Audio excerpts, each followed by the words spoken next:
बियाणे कंपनीकडून शेतकऱ्यांची फसवणूक झाली आहे। भंडाऱ्याच्या मांगली चौरास येथील ही घटना आहे। शेतकऱ्यांची ग्राहक मंचामध्ये तक्रार करण्यात आली आहे। भंडारा जिल्ह्याच्या पवनी तालुक्यातील मांगली चौरास येथे बियाणे कंपनीने शेतकऱ्यांची फसवणूक केल्याचं उघड झालंय। 100 दिवसांमध्ये निघणारा धानाचा बियाणे 125 दिवस होऊन देखील निघालं नाही। या प्रकरणी शेतकऱ्यांनी ग्राहक मंचामध्ये तक्रार केली आहे। मांगली चौरास येथील शेतकऱ्यांनी रब्बी हंगाम करता केदार सीड्स कंपनीच्या एस गोल्ड नावाचं बियाणं विकत घेतलेलं होतं, मात्र कंपनीने शेतकऱ्यांना कुठलाही मोबदला देण्यास नकार दिला। शेवटी शेतकऱ्यांनी तक्रार केली आहे।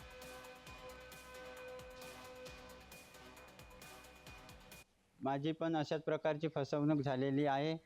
आम्ही कंपनीकडे गेलो, त्यांनी आमची भरपावती देण्यास नकार दिला।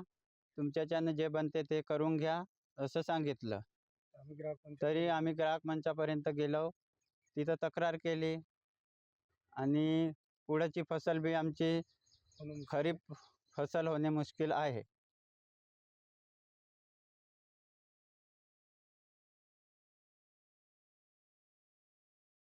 मी हे श्री गुरुदेव कृषी केंद्र आसगाव इथून KS गोल्ड केदार सीड कंपनीचे धानाचे 100 दिवसाचे वाण म्हणून खरेदी केले, परंतु सदर बियाणे हे म्हणजे 130 दिवस होऊ नये म्हणजे निसवायचाच आहे तो, आणि त्या 150 दिवसाची व्हेरायटी लागली आम्हाला।